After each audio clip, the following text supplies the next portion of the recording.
Bonjour à toutes et bonjour à tous. Soyez les bienvenus pour cet instant live de l'après-midi. Et mon invité s'appelle Delphine Elden. Bonjour Delphine. Bonjour, bonjour Muriel et bonjour à tous et à toutes. Oui, je suis Delphine Handel et je suis heureuse d'être avec vous jusqu'à l'île de la Réunion où je ne suis pas et partout ailleurs puisque voilà, on a la chance de pouvoir être diffusé aujourd'hui partout dans le monde. Donc je salue tous ceux qui nous écoutent de toutes les parties du monde et en particulier sur les îles, hein, voilà, l'île de Bali où j'ai aussi fait passer le message, et puis l'île de la Réunion, voilà. Merci Delphine. Quel plaisir de te recevoir enfin sur les ondes de la radio. Ça faisait un petit moment et je me languissais, je t'avoue, de vivre ce moment, de partager ce moment avec toi. Sur un sujet qui me touche particulièrement en ce moment dans ma vie. Un sujet, ben, toi qui tu l'as découvert, tu en vis, tu l'incarnes, qui est l'écriture thérapeutique. Mais avant tout, parce que Exactement. tu nous parles des îles, tu nous parles de Bali, fais-nous voyager, raconte-nous un petit peu ta rencontre avec Bali, comment ça s'est passé, comment ça s'est fait. Et puis juste après, on prendra le temps avec vous, chers auditeurs et auditrices. Si vous avez des questions, n'hésitez pas à utiliser le chat du site. Je me ferai un plaisir de les transmettre à Delphine qui y répondra avec joie. Donc voilà, avant de commencer, avant de vraiment plonger dans ce sujet de l'écriture thérapeutique, donc raconte-nous un petit peu qui tu es, ton aventure, ta rencontre avec l'île de Bali. Bien sûr, merci Muriel. Oui, je suis effectivement alors française, née en Touraine où je suis actuellement, hein, au moment où je vous parle, mais j'ai vécu une expérience qui a correspondu à l'expérience de ma transformation profonde et elle s'est déroulée sur l'île de Bali. Je n'y suis pas partie pour cela, en tout cas pas consciemment. Et j'y ai passé plus de 7 ans et pendant ces 7 années, un cycle complet de ma transformation, eh bien, je me suis révélée à la fois dans le soin, en tant que guérisseuse et praticienne aujourd'hui, thérapeute, et tout cela grâce à un outil que j'aimais déjà, mais pour lequel je n'avais jamais envisagé de vraie construction, qui est donc l'écriture. Hmm. Voilà. Puis, j'ai toujours écrit et à Bali, j'ai trouvé que c'était important pour moi de poser des moments de changement dans des petits carnets qui me suivaient un peu. Et puis à la fin de ce cycle, quelques mois avant, je me suis retrouvée à écrire, écrire, écrire. Et finalement, j'ai écrit et publié un livre qui s'appelle Parenthèse magique à Bali et qui raconte cela, l'histoire d'une femme qui part avec ses enfants et qui découvre qui elle est sur ce magnifique chemin à travers les rizières et grâce à de très très belles rencontres et surtout des rencontres de femmes. Voilà, en ce jour, c'est pour ça que ce 8 mars, je trouvais ça intéressant que je m'adresse à vous, non pas que je me sente porte-parole de la femme en particulier, mais il se trouve que mon histoire est jalonnée de rencontres féminines et en l'occurrence de l'énergie de la Divine Mère en premier lieu, que j'ai retrouvée sous une forme plus orientale, on va dire, dans les sources sacrées de l'île de Bali. Hmm. Magnifique. C'est- En fait, quand tu parles, moi, ce que je ressens, c'est la magie. Vraiment, j'ai l'impression. Et tu vois, je sens, je vois qu'il y a des couleurs, plein d'odeurs, plein de paysages, plein d'atmosphères, plein d'ambiances qui t'ont permis de, comme tu le disais, de poser des mots sur ton vécu, sur ton histoire, sur des blessures, certes. Et c'est là où je fais le lien avec moi. En ce moment, je suis en train de poser des mots, de coucher des mots sur le papier, de reconnecter avec l'écriture. euh, Parce que jusqu'à présent, je me dis, mais non, Muriel, tu n'es pas capable d'écrire, je ne sais pas écrire, je ne sais pas comment faire, je ne sais pas par où commencer, etc., etc.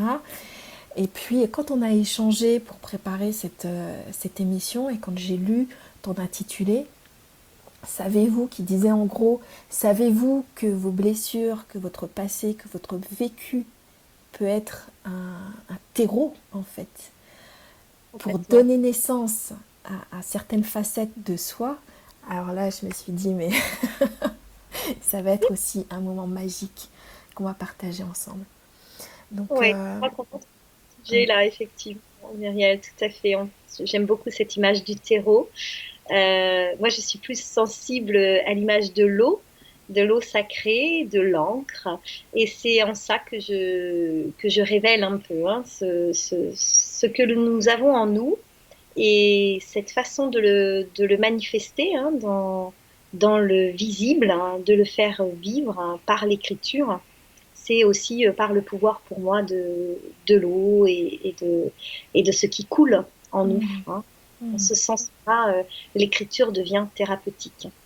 Voilà, et pour dire que ce sujet nous conduit souvent à nous poser des questions, effectivement, en tant que personne sur ses capacités. Est-ce que je sais écrire est-ce que surtout ce que j'écris a un sens? Est-ce que ça me mène quelque part? Est-ce que finalement, il est possible de tout faire avec l'écriture. Il est tout aussi possible de se perdre que de se trouver, j'ai envie de dire. Et en délayant comme ça, peu à peu, on écrit et on trouve des portes, des clés. Hein, ce sont des clés qui se livrent à nous par les mots. Par les mots. Je crois que c'est vraiment en ça que, pour moi, l'écriture a été révélatrice de qui je suis. C'est en l'écrivant que je suis devenue finalement, que je me suis incarnée vraiment dans ma vraie mission. Et c'est cela que je guide aujourd'hui thérapeutiquement vers une écriture qui ne soit pas seulement noircir des cahiers, mais avec un sens profond, avec pour soi un sens de révélation, avec aller chercher dans son inconnu toutes ces parts qu'on n'ose pas montrer, qu'on n'ose pas dire, qu'on cache par nos masques, par nos façons de vivre finalement. Et c'est cette démarche thérapeutique, je le précise, c'est vraiment ça. C'est encadré, c'est quelque chose qui, je pense, a besoin d'être guidé. On peut le faire seul, évidemment, mais seul, on a toujours le sentiment de pouvoir être en train finalement de se fourvoyer un peu, d'écrire à son ego ou de s'écrire soi-même en restant en surface. L'image que j'aime bien utiliser en rapport avec l'eau, qui est un peu, je dirais, euh, l'antithèse de Bali, puisque je pars de l'eau gelée, de l'iceberg. Voilà, j'ai eu l'impression finalement que je vis dans une région où il ne gèle pas, hein, en Touraine, mais il fait froid. Et peut-être que sous la chaleur des tropiques, hein, vous qui êtes à La Réunion en particulier, vous le savez, eh bien, je me suis mise à fondre, à faire fondre mon iceberg. Et je crois que c'est à ça que j'invite aujourd'hui les personnes que je guide, à laisser fondre en eux cette encre sacrée, intime, qui parle de nous, qui parle de qui nous sommes et qui nous délivre nos clés de compréhension. Et les clés de compréhension sont souvent délivrées sous la forme de mots, puisque c'est notre code, c'est celui que nous comprenons. Le mot, l'image, la parole sont des véhicules empruntés par le divin pour nous parler, pour nous dire regarde-toi, regarde qui tu es, comprends-toi, va dans cet inconnu que tu te caches et que tu as oublié souvent. Donc je travaille aussi beaucoup avec la mémoire, avec cette mémoire de nous, de l'être divin que nous avons enfoui finalement. Voilà un peu les thématiques que j'aborde. Voilà, c'est ainsi que voilà, je transmets aujourd'hui. Voilà. Pour écrire en vérité, en conscience. oui, c'est. Tu vois, je t'écoute et je me laisse transporter parce que c'est un voyage finalement. Tout à fait. L'écriture, c'est une aventure, c'est une rencontre. C'est une rencontre avec soi. On a envie, quand on écrit et qu'on laisse sa main glisser comme ça, ben, on a envie d'aller finalement dans des révélations, dans des choses que l'on ne se dit pas tous les jours, que l'on dit à personne. Alors l'idée du journal intime vient de ça, hein, cette idée d'intimité. Mais moi, je guide plutôt vers une écriture indiciaire, une écriture qui donne des indices, comme si dans ce dialogue sacré qui s'installait avec soi, eh bien, on découvrait peu à peu que on avait une façon d'écrire qui parlait de nous. Voilà. De la même façon qu'on a une façon de s'habiller, de se tenir, hein, une posture, notre corps physique parle aussi de nous, de nos blessures. Et l'écriture qui passe par notre corps, hein, puisqu'on écrit avec notre main, hein, parle aussi de cette posture, de cette position que l'on a prise dans la vie et qui est souvent, je dirais, consécutive à deux choses. D'une part, à notre conditionnement, c'est-à-dire à ce qui nous a été inculqué, transmis, et d'autre part, à notre amnésie, à notre oubli, voilà, à notre désir de ne pas savoir, Mm. hein, et de redécouvrir. C'est en ça que c'est une aventure et une rencontre. Voilà. Et l'imaginaire, dans cela, peut être un véhicule aussi, hein. Il peut rejoindre la vérité, finalement. Hein, on sait bien, par exemple, que dans nos rêves se cachent des pans de vérité, d'histoires vécues. Et c'est intéressant de commencer, pourquoi pas, par écrire des bouts de rêve et de les poursuivre en conscience, c'est-à-dire réveillés cette fois-ci. Hein, des récits mi-endormis et mi-éveillés donnent souvent lieu à de grandes révélations, par exemple. Ça, c'est un outil thérapeutique, hein, ce genre de choses. Voilà, donc en fait, c'est ça, c'est revenir à son soi intime. C'est en cela que l'on donne à l'écriture thérapeutique un pouvoir de transformation. Voilà. Et non pas juste un pouvoir d'exprimer. Hein. Donc, effectivement, on peut tout raconter. Et finalement, ce qui est intéressant, je pense, dans l'étape suivante, c'est de raconter pour comprendre et transformer. Mm. Raconter sur soi des choses dont on ne parle pas, finalement. Peut-être qui ne nous sont jamais revenus en mémoire aussi. Hein. Donc, aller dans son passé. Hein. L'écriture, c'est vraiment un pont entre le passé, le présent et l'avenir, hein, entre ces différents mois hein, que nous sommes. Nous sommes un moi du passé avec lequel nous vivons un présent qui se prépare à un avenir. Donc finalement, ces 3 mois ont des mots-clés différents. Quel est le mot qui va avec mon moi du passé? Quel est mon mot d'aujourd'hui ou mes mots, hein, parce que ça peut être un long texte finalement. Et quel est mon moi de l'avenir, hein. Donc en cela, il va être important d'aller plonger dans cet iceberg profond. Hein. Bien sûr, il ne s'agit pas d'y aller à coup de pioche et de casser la glace pour voir ce qui va en ressortir. J'aime mieux l'idée de la fonte. Voilà, comme je le disais, j'ai fondu au soleil de cette île. J'y ai retrouvé toute ma fluidité. Hein, comme si, voilà, mes blocages avaient été comme des glaçons, des congères, hein, qui en partant laissaient couler en moi ma vérité, ce que je suis vraiment. Et en ça, ben, j'accompagne aujourd'hui les personnes qui ont ce désir profond d'aller écrire en vérité, hein, Mm. d'aller sur ce qu'elles sont. Hein. Et évidemment, cette encre sacrée, euh, elle est contrôlée par notre censeur, voilà. Et notre censeur, c'est l'ego. Voilà. Donc évidemment, nous le retrouvons sur cette route, hein, puisqu'il est là. Et l'ego, il est là pour finalement nous cadrer, nous empêcher d'aller chercher trop en profondeur, par peur de bouleversement, parce que on a toujours l'impression qu'il y a des vérités qui ne sont pas bonnes à dire ou à écrire, qu'on va en ressortir euh, moins bien qu'on était avant, qu'on était mieux dans notre amnésie ou dans notre aveuglement. Hein. C'est enlever les voiles de l'illusion de toute façon, hein, écrire en vérité. Et là, l'ego, il joue ce rôle. Il joue ce rôle de dire, mais non, tu vas pas te mettre à écrire sur toi. Vous savez, j'aime bien ce roman autobiographique de Nathalie Sarraute qui s'appelle Enfance, qui commence vraiment par ce dialogue qu'elle a avec elle-même par écrit, où elle dit, mais vraiment, tu vas vraiment faire ça? Tu vas vraiment écrire sur toi? Comme si c'était presque défendu, finalement.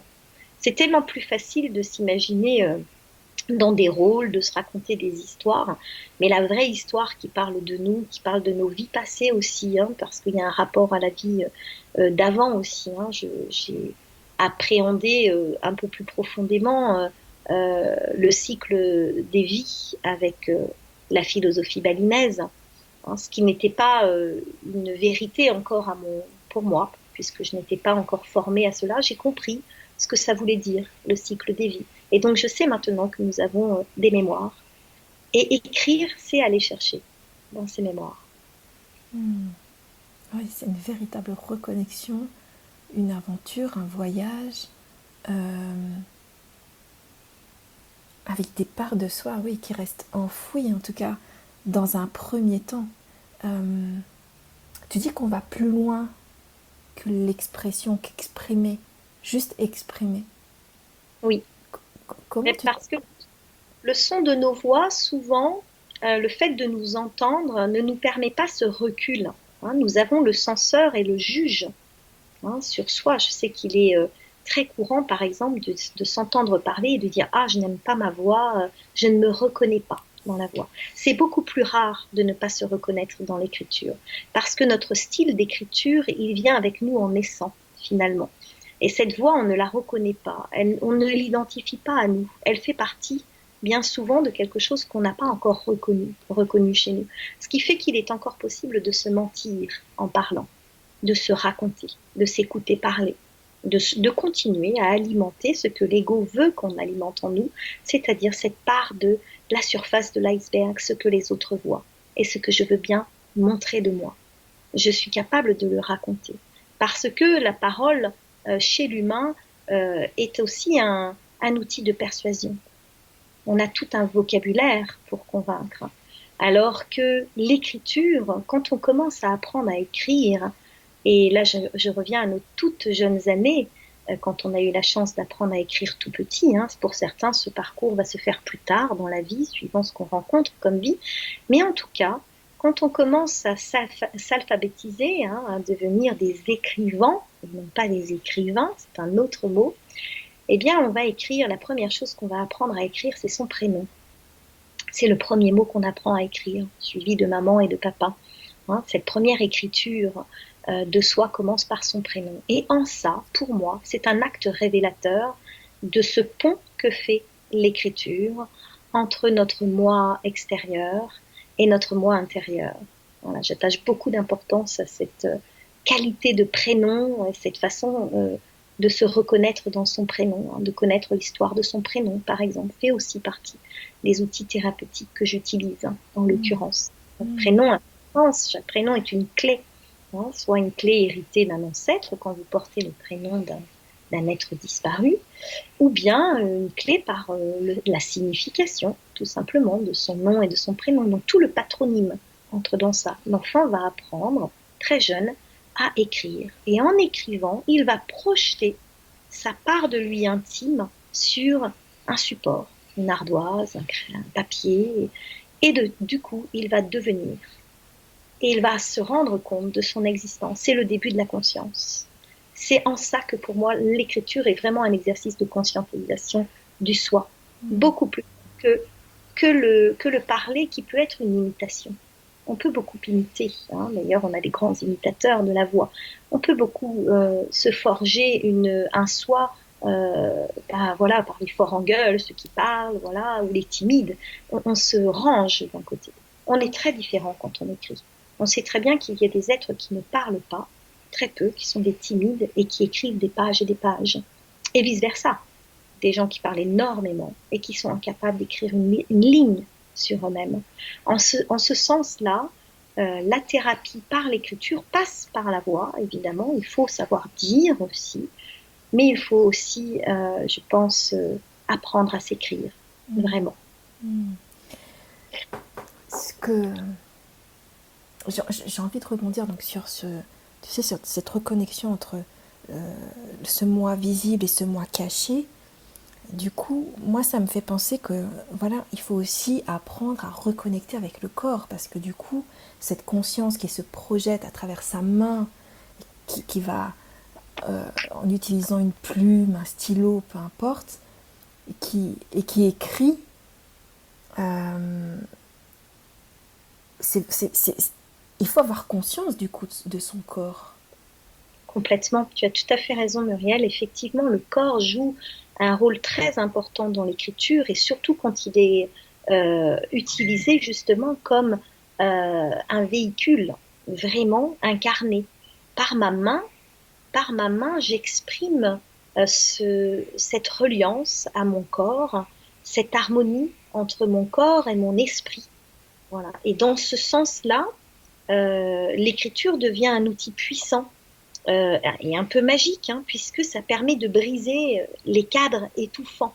Et parfois, notre corps physique, peut-être, quand on n'est pas en conscience avec, peut être vécu comme quelque chose de lourd, quelque chose qui nous empêche dans la matière, donc qui nous empêche d'entrer dans l'invisible, d'entrer dans notre moi. Hein. Voilà, on a cette barrière finalement. Et effectivement, il faut arriver déjà à dépasser cette relation au corps et devenir en harmonie. Hein. Et en ça, j'avais fait une formation il y a quelques années en ostéopathie crânio-sacrée. Le crâne et le sacrum, hein, sont tout à fait concernés dans l'écriture. Hein. Et j'aime à dire, moi, que quelque chose qui me permet je dirais, d'avancer ou de guider en thérapie, c'est d'observer la posture de l'écrivain. Hein, la façon dont il tient son stylo, dont il courbe la tête, penche la tête, arrondit le dos ou pas, se tient droit, laisse aller sa main ou la relève. Je me souviens d'exercices d'écriture. Voilà, moi j'ai 50 ans, donc dans les années 70, ça veut dire que j'ai appris à écrire dans les années 75-76. On avait ces enseignants rigides encore qui nous interdisaient de lever la main du papier, hein, et qui nous obligeaient à finir nos mots en mettant les points sur les i et les barreautés qu'à la fin du mot. Par exemple, tous ces codes-là sont extrêmement rigides et rigidifient en nous à la fois notre corps, parce que c'était une contrainte de ne pas lever la main. En plus, moi, je suis gauchère, donc j'ai en plus été contrariée encore plus, hein, voilà, dans le fait que j'écrivais à gauche, donc j'écrivais de la main gauche, donc ça veut dire que c'était très compliqué pour moi de ne pas lever la main, donc le corps était contraint. Et toutes ces contraintes, ce sont les conditionnements, ce sont les cadres, hein, qui viennent voilà, nous mettre un peu dans des boîtes et nous montrer voilà, ce qu'il ne faut pas dépasser. Vous savez bien, les expressions liées à l'écriture, hein, si on ne dépasse pas, on reste sur la ligne, on ne sort pas du cadre. Voilà, la page, c'est un espace, finalement. C'est un espace. Et dans cet espace-là, je me positionne à la fois avec mon corps, parce que je vais écrire et poser ma main sur cette feuille, et à la fois avec mon esprit, parce que j'ai l'infini des possibles sur cette page. Ça ne dépendra que de moi, finalement. Et en ça, effectivement, la reliance avec le corps est très, très importante. Je rebondis pour parler puisqu'on est dans le corps, euh, des maladies de l'écriture, notamment. Et je pense à tous ceux qui souffrent de 10. Je ne sais pas si on aura dans nos auditeurs. Voilà, tous ces dyspraxiques, dyslexiques, dysorthographiques, qui sont donc des malades, entre guillemets, de l'écrit, soi-disant, et qui, pour moi, je me faisais la réflexion en décortiquant le mot, eh bien, pour moi, dans ces trois premières lettres, il y a je dis. Qu'est-ce que je dis, D-I-S, avec cette façon que j'ai de ne pas entrer dans le cadre? Eh bien, je pense que tous ces êtres, qui sont de plus en plus nombreux, euh, je le sais pour avoir fréquenté l'éducation nationale en tant qu'enseignante pendant de nombreuses années. Hein, j'entendais les collègues dire oh là là, mais avant on avait très peu de dyslexiques, par exemple dysorthographiques, maintenant tout le monde l'est. Mais en fait, moi je suis persuadée que les êtres qui arrivent aujourd'hui, les nouveaux apprenants, écrivants, euh, qui souffrent, qui semblent souffrir de ces maladies de 10, en fait, sont en train de dire quelque chose. Ils disent, nous voulons pouvoir écrire sans ce cadre, sans cette contrainte, parce que nous voulons écrire en vérité. Voilà. Et évidemment, on se confronte eh bien, à l'ancien monde et le nouveau monde dans tous ces paradigmes et paradoxes, avec un cadre qui a été produit par l'homme, qui est l'écrit, fait de codes et de signes, et les nouveaux êtres ou les êtres en devenir, mais qui sont là depuis toujours et qui finalement n'entrent pas dans ce cadre et qui, eux, ont besoin d'être guidés dans une écriture réconciliée. Mm. Voilà, de la réconciliation. On réconcilie son corps, son esprit, en écrivant aussi. C'est très intéressant ce que tu évoques comme point de vue. Et moi, j'aimerais donc du coup rebondir sur toutes ces fautes d'orthographe notamment qu'on peut faire, est-ce que c'est important de faire des fautes d'orthographe? Et est-ce que c'est important, pour revenir sur la notion du prénom, le prénom, les noms que l'on porte, qui s'écrivent de telle façon et pas d'une autre, est-ce que cela a une importance pour se révéler? C'est intéressant ce que tu me dis, Muriel, parce que je me suis posé la question sur ton prénom, si tu avais deux L ou pas. Oui, et j'y Je tiens. Tu as deux ailes, hein. Tu peux donc t'envoler, te transformer.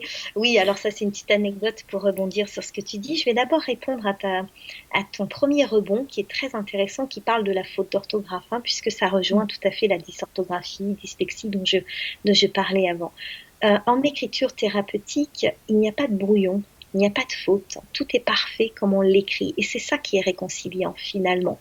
Parce que je crois que dans les grands traumas de l'écrit, il y a aussi ce stylo rouge qui raye, qui barre, ces pages arrachées qu'on peut soi-même, hein, on n'est pas obligé d'avoir un méchant maître qui le fait, mais soi-même, on est jugeant avec soi, on se considère nul. Et donc dans cette partie-là de la faute d'orthographe, il y a la négation de soi, il y a le fait qu'on se nie, qu'on dit non. Encore une fois, on dit non, je ne veux pas, je ne me reconnais pas, hein, je ne suis pas. Et c'est toujours ce contraste entre l'être divin à l'intérieur de nous qui est dans cette perfection et l'humain incarné dans la matière que nous sommes, qui cherche une perfection terrestre et qui pourrait, enfin, en tout cas à qui on a dit que voilà une écriture parfaite, c'était une écriture sans faute d'orthographe, en répondant tout à fait au code. Alors nous qui sommes de langue française, on sait bien qu'on n'a pas été les plus gâtés, hein, puisque notre orthographe, dans toute sa fantaisie et ses multiples règles, ne nous a pas facilité la tâche du tout, hein. Donc on a été contraint, très jeune, d'intégrer ce code. Ah, mais je pense aussi aux Japonais. J'ai lu récemment un carnet de voyage avec une femme française qui apprend à écrire chinois. Ces milliers de caractères qui feront qu'un Chinois, même adulte, ne possédera jamais la langue écrite complète. Il possédera 1000 caractères sur les 5000 pour pouvoir s'exprimer à l'écrit. Donc cette réduction, ce côté je suis contraint, voilà. Pour moi, c'est cette image, encore une fois, que je ramène à l'eau, puisque l'encre, c'est un liquide, c'est une image d'un barrage. Voilà, on empêche l'eau de couler. On l'empêche, on la dévie, on la contourne, on ne laisse pas les choses naturelles, hein.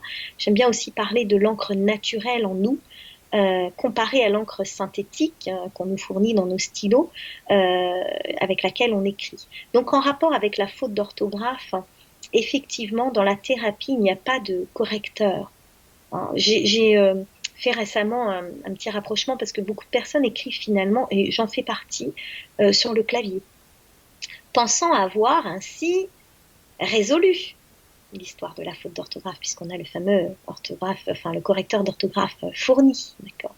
Mais on a également sur le clavier une touche qui s'appelle contrôle et supra. Et moi, ces deux mots, contrôler, supprimer, ce sont deux mots qui, pour moi, appartiennent justement à à tous ces codes, je dirais, violents de restriction. Je me contrôle et je supprime, hein, j'enlève des parts de moi, je les nie. Hein, donc la touche contrôle supra, quand on écrit, voilà, hop, je peux enlever des pans entiers. Voilà, ils n'ont jamais existé, ils ne sont pas là. En écriture thérapeutique, j'aime beaucoup faire travailler à la main, hein, parce qu'on a moins tendance, voilà, hein, voilà, on a connu les stylos effaceurs, mais bon, c'est quand même plus compliqué d'effacer des pages entières avec un stylo. Donc ce qui est écrit, point barre. Voilà. Donc en ça c'est important. Donc ça c'était en rapport avec la faute d'orthographe. Et le deuxième sujet c'était le prénom. Voilà, donc j'ai répondu de façon humoristique, mais effectivement chaque lettre, chaque signe a un sens. Et le prénom que nous portons et la façon dont il est écrit a un sens. Il a un sens par celui qui nous l'a donné, mais aussi par le fait que la plupart du temps nous nous sommes choisis ce prénom. Et nous avons choisi également le nombre de signes, de caractères qu'il porte, hein, parce que ça correspond, tout ça, ça correspond à qui nous sommes vraiment. Cela parle de nous. Et évidemment, on peut traverser toute sa vie sans jamais s'interroger sur son prénom, surtout si on porte le prénom de quelqu'un en disant bah, c'est parce que ma grand-mère s'appelait comme ça ou mon grand-père, arrière-grand-père s'appelait comme ça et mes parents ont trouvé ça chouette, en ne sachant pas que derrière il y a un acte inconscient, voilà, qu'il est presque de notre devoir aujourd'hui, dans notre désir de devenir conscient, de faire remonter à la lumière et de s'interroger. Voilà, c'est aussi en ça que, effectivement, si vous portez un Y ou pas dans votre prénom, eh bien, il y aura un sens, voilà, un signe fait quelque part.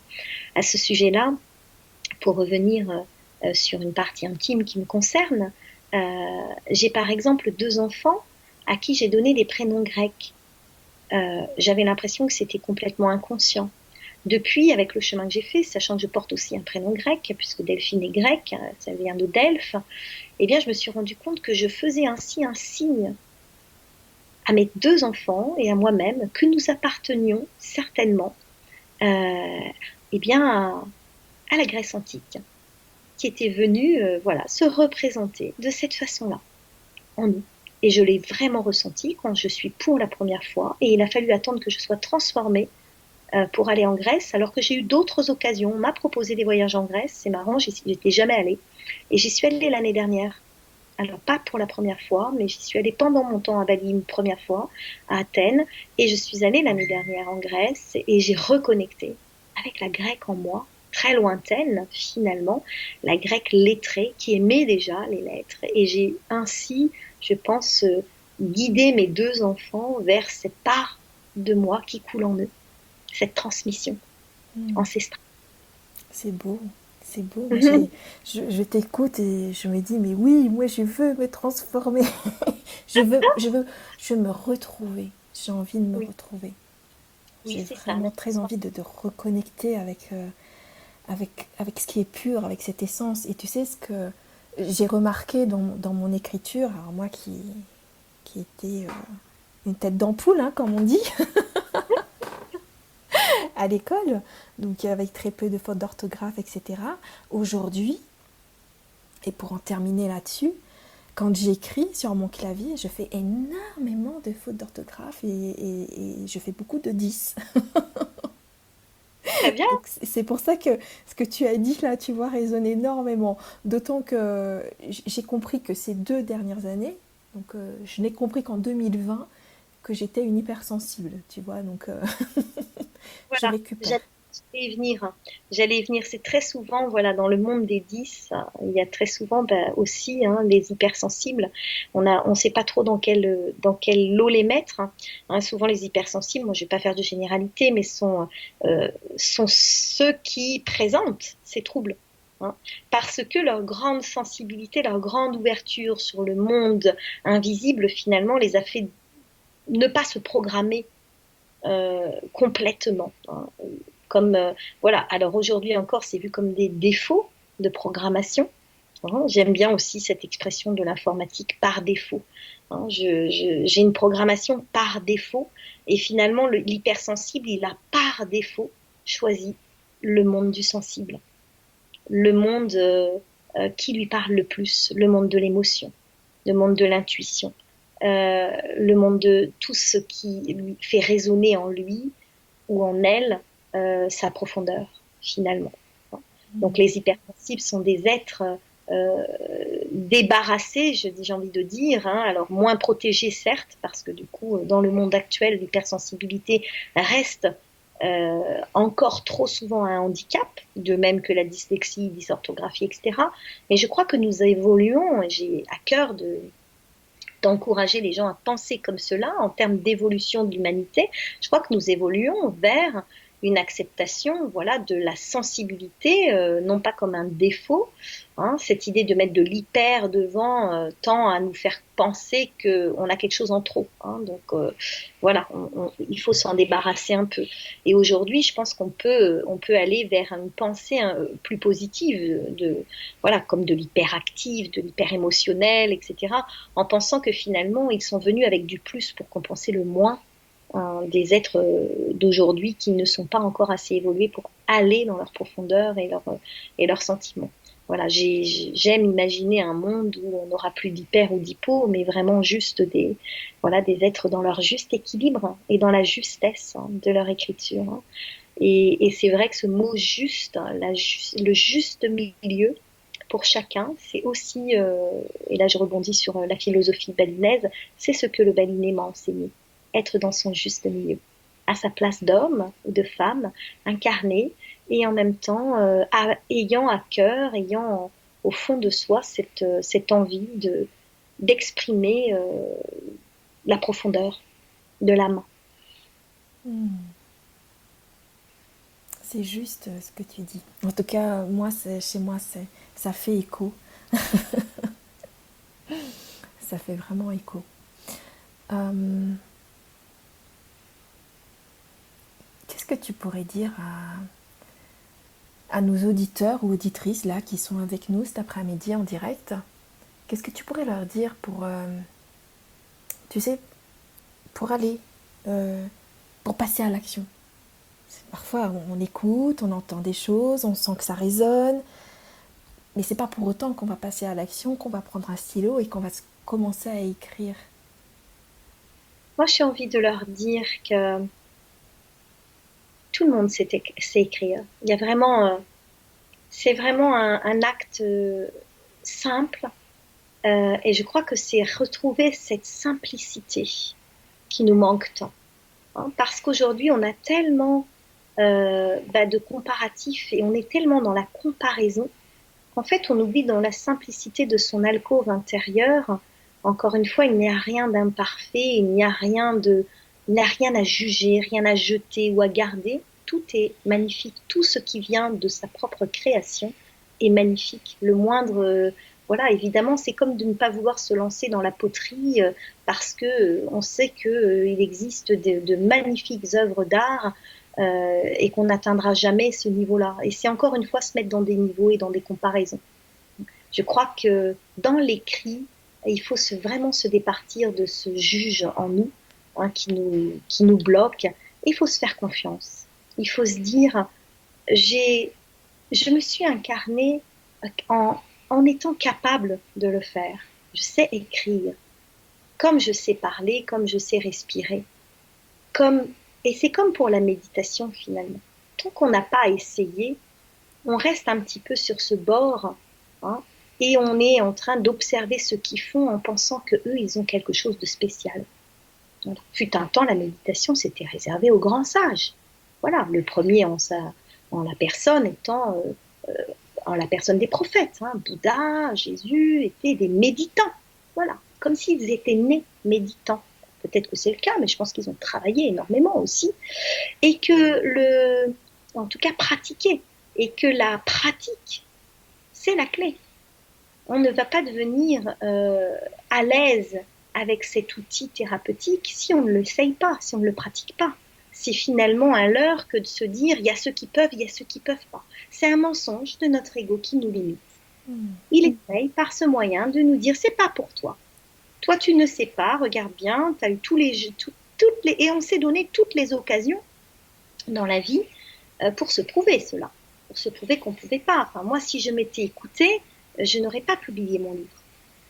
En fait, hein, en toute intimité, je vous le dis aujourd'hui sur ces ondes, quand j'écrivais, je n'écrivais pas un livre dans ma tête. Il a fallu que j'entende quelqu'un qui est une éditrice, en l'occurrence, mon éditrice Sylvie, qui me dise ce que tu as écrit, Delphine, est un livre. Vous voyez, c'était comme une révélation pour moi aussi. Donc ça veut dire que finalement, je m'étais aussi mis une barrière en me disant, mais il n'y a que les écrivains qui écrivent des livres. Moi, je vais écrire des pages qui, bout à bout, oui, j'avais bien mis des chapitres parce qu'en fait, je parle à chaque fois d'une nouvelle femme. Donc ça me semblait à peu près logique de faire un chapitre. Et puis l'autre logique, c'était que ça soit chronologique puisque je parlais de cette année. Donc on va commencer par l'année 1, l'année 2. Mais tout ça, mis bout à bout, ça fait un livre finalement. Mais il a fallu qu'on me le dise. C'est en ça qu'on a besoin d'un regard extérieur qui nous encourage aussi de temps en temps parce que seul, c'est aussi ça qui est un peu compliqué quand on veut écrire pour guérir, c'est que seul, eh bien, on peut noircir des pages et des pages et des pages de cahiers et ne jamais savoir si on est vraiment en train de produire quelque chose qui nous fait du bien ou si on est juste en train de ressasser euh, une sorte de boue qu'on fait remonter et dont on ne sait pas quoi faire. En cela, je vais faire une petite aparté parce qu'elle vient souvent, elle m'est souvent posée en question dans mes conférences par rapport à l'écriture automatique. L'écriture automatique, ou appelée aussi écriture intuitive, peut faire penser qu'en cela, je me soigne. Je laisse ma main, je me laisse dans le lâcher-prise complet, je laisse ma main produire, et puis je vais relire après, j'ai même pas conscience de ce que j'ai écrit. Alors, je suis d'accord que cette écriture automatique peut mener quelque part, mais elle peut être aussi des voies sans issue. Et en cela, ça peut être décourageant. Vous voyez, je rencontre des patients qui me disent, oui, mais moi, avant de vous connaître, Delphine, j'écrivais déjà, mais je pensais que je faisais de l'écriture automatique et que c'était des messages que je recevais, mais j'avais aucune idée de qui me parlait, de quoi. Et en fait, j'ai envie de dire, mais moi, ce qui m'intéresse, c'est pas que vous parliez à qui que ce soit ailleurs, c'est que vous vous parliez à vous-même, dans un vrai dialogue sacré intime, de vérité, de soi à soi, hein, des sortes de confessions intimes, mais non pas de son ego à son ego, mais vraiment de son être qui a des choses à nous dire et qui porte nos mémoires. Hein, finalement, chaque vie constitue un dossier dans la mémoire, dans l'akasha, et chaque personne a son dossier finalement à aller consulter. Hein. C'est comme si vous n'alliez jamais dans vos archives. On en a des archives. Et dans ces archives-là, pardon, il y a des événements qui parlent de nous. Et on se rend compte que, ah bah oui, à ce moment-là, j'ai réagi comme ça, je faisais ça, mais c'est parce que je suis cela. J'étais déjà dans ma mission.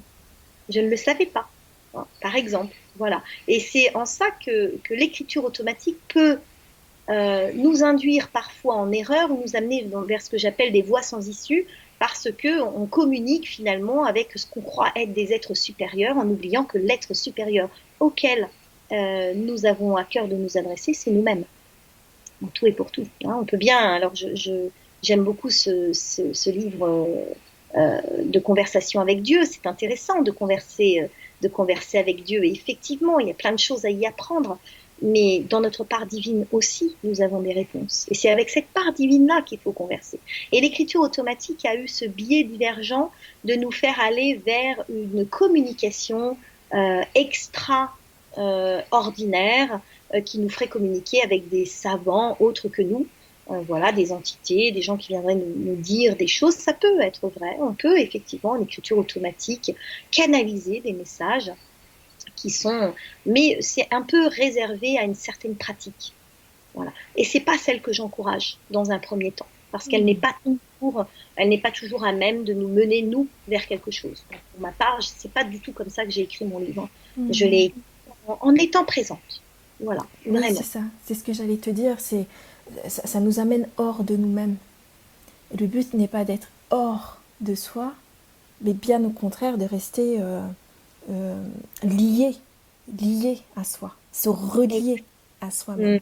Mm, Mm, mm. mm, Et tu utilises, en tout cas au début de rencontre, tu as utilisé les mots encre, euh, que l'eau est le vecteur, l'outil enfin, que tu chéris pour mettre en forme ces mots, etc., ces idées.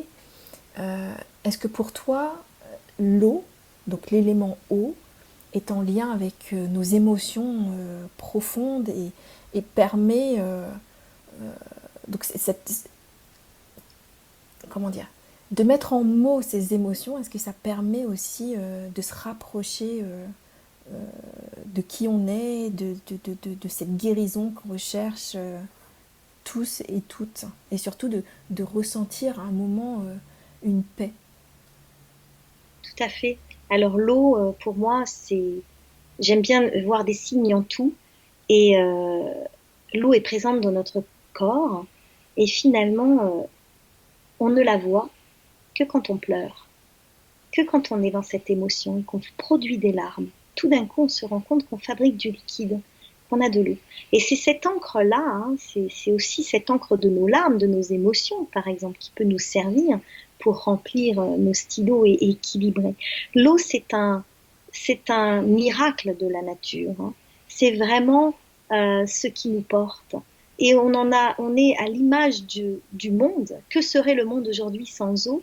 Et que serions-nous sans nos liquides intérieurs? Donc, effectivement, dans le rapport à l'eau, c'est pour ça que je suis tombée sous le charme des cérémonies qu'on appelle water blessing en Indonésie, que je pratique maintenant ici dans mes cercles. J'utilise l'eau comme un fluide sacré, hein. Et si on regarde bien dans toutes les religions, l'eau a été utilisée. Voilà, les sources sacrées, le pouvoir de l'eau. Je crois qu'on est encore au tout début de notre compréhension de cet outil magnifique qu'est l'eau, qui est à la fois à l'intérieur et à l'extérieur. Et quand on arrivera à nous représenter, enfin, à voir à l'intérieur de nous nos rivières, nos fleuves, nos mers, eh bien, on saura que on a trouvé notre chemin, je pense. Mm. Ouais, ouais, ouais. Pour les personnes qui ont reçu une éducation religieuse catholique, il y a aussi l'eau du baptême. Euh, oui, oui, oui. Et puis j'allais dire autre chose et ça m'a échappé. Je suis navrée. Ça me reviendra peut-être. Oui, oui, je suis voilà, j'écris actuellement un second livre, cette fois-ci un guide vraiment de pratique de guérison balinaise et d'inspiration avec l'écriture thérapeutique. Et j'ai tout un chapitre justement sur le rapport de l'eau, hein, l'eau sacrée à Bali est très présente, est très très présente. Et je ne crois pas qu'un seul balinais aujourd'hui puissent négliger le rapport à l'eau, hein. Même si, évidemment, dans leur façon de procéder, il y a aussi une eau que l'on considère sacrée, l'eau des sources, et puis l'eau de la mer, qui serait plus moins respectée. Voilà, donc ça, c'est encore dans un autre débat. Mais effectivement, je crois que pour ma part, en tout cas, j'ai aussi été baptisée enfant. J'en ai aucun souvenir, évidemment.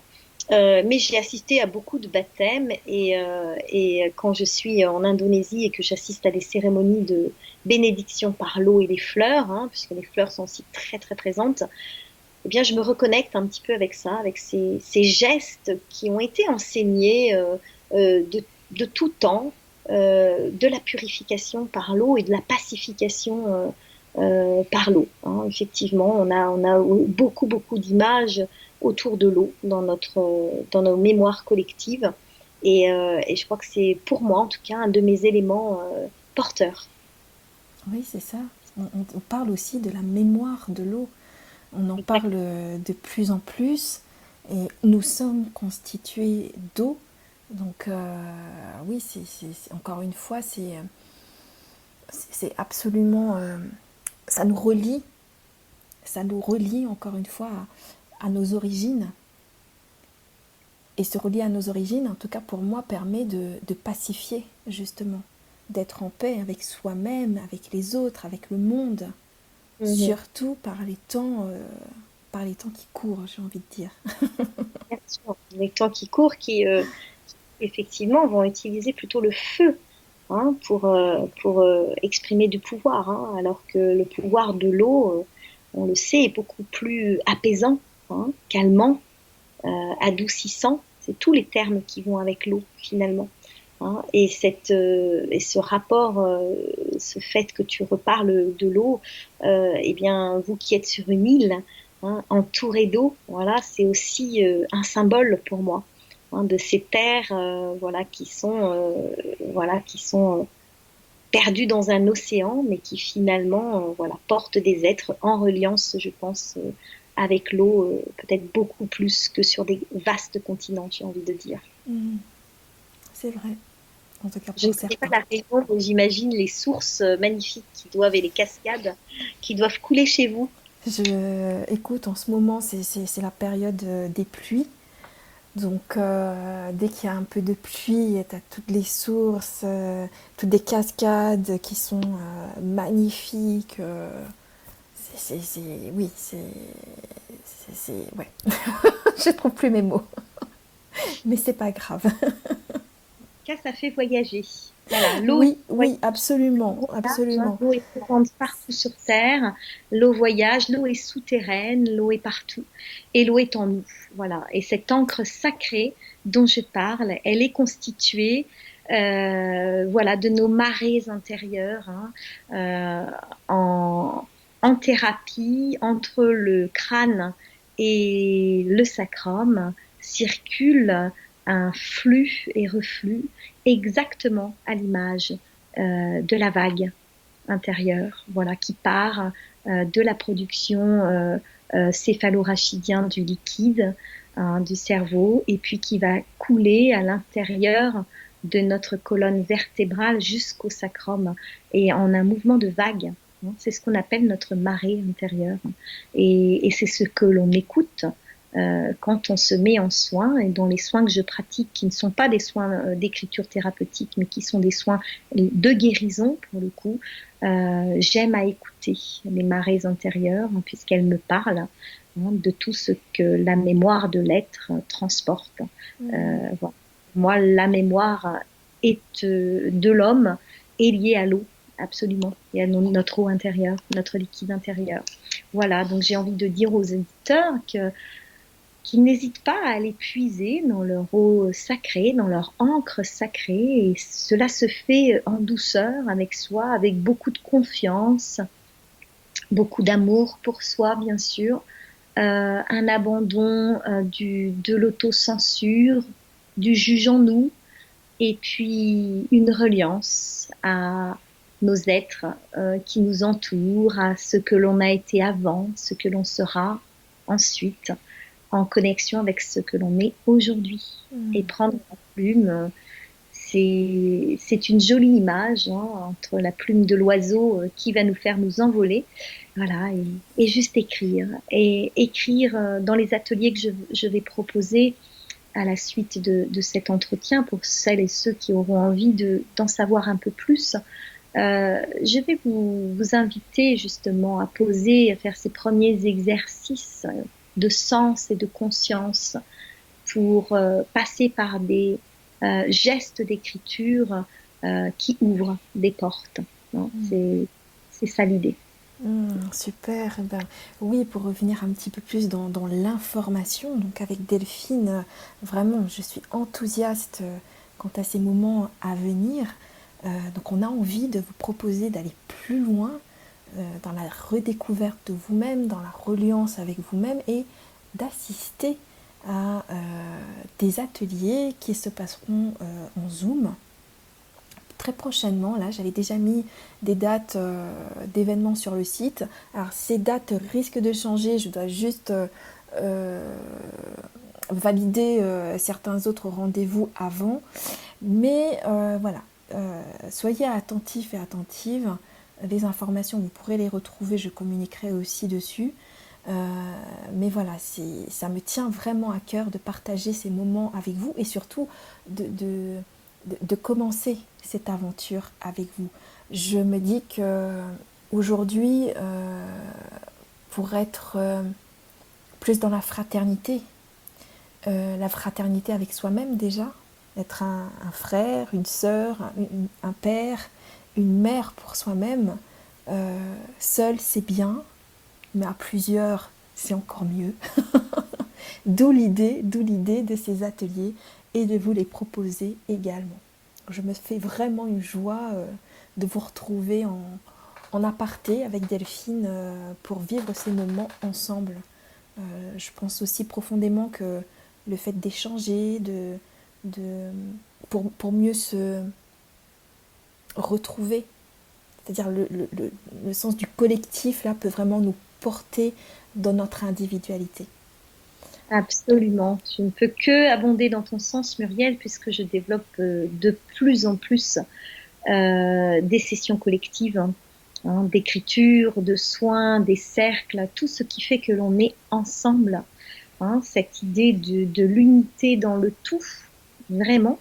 Ce besoin que nous avons aujourd'hui à la suite de ces événements, hein, de sociétés mondiaux qui nous ont obligés finalement à nous retirer, cette envie maintenant de nous retrouver autrement, de nous retrouver avec du sens, pour que ensemble on puisse se porter les uns les autres dans cette idée de fraternité, voilà, se tenir, et tout ce que je fais de collectif ces derniers temps me prouve tous les jours que nous avons besoin des uns des autres et que nous avons envie de faire avec l'autre, puisque l'autre c'est un peu de moi, hein, et je suis l'autre. Et vraiment, j'encourage tous celles et ceux qui pourront nous rejoindre à tenter cette aventure, voilà, ce début, hein, puisque voilà, on va pas écrire un livre sur 2 ateliers, mais cette rencontre à plusieurs pour qu'on puisse voilà, aller dans cette intimité de chacun, portée par la bienveillance du regard de l'autre, découvrir que dans l'autre, il y a aussi des clés sur moi. Hmm, absolument. Alors, qu'est-ce que vous en dites? On vous attend. On arrive bientôt au terme de cette rencontre, en tout cas pour aujourd'hui. Est-ce que tu aurais un message à délivrer à nos auditeurs? Je crois qu'aujourd'hui, on ne peut pas penser à autre chose qu'à la paix, hein. Euh, la paix pour chacun, faire la paix avec soi, demander la paix dans le monde, pour moi, reste une douce illusion si chacun de nous n'a pas atteint son niveau de paix. Donc, je vous souhaite à tous un beau chemin de paix. Je vous transmets ma paix aussi, une paix que j'ai acquise avec la sagesse, le temps, l'amour pour moi et pour la vie, hein, mon choix d'incarnation, la reconnaissance de ce que je suis venue faire. Et voilà, je vous envoie ce message de paix.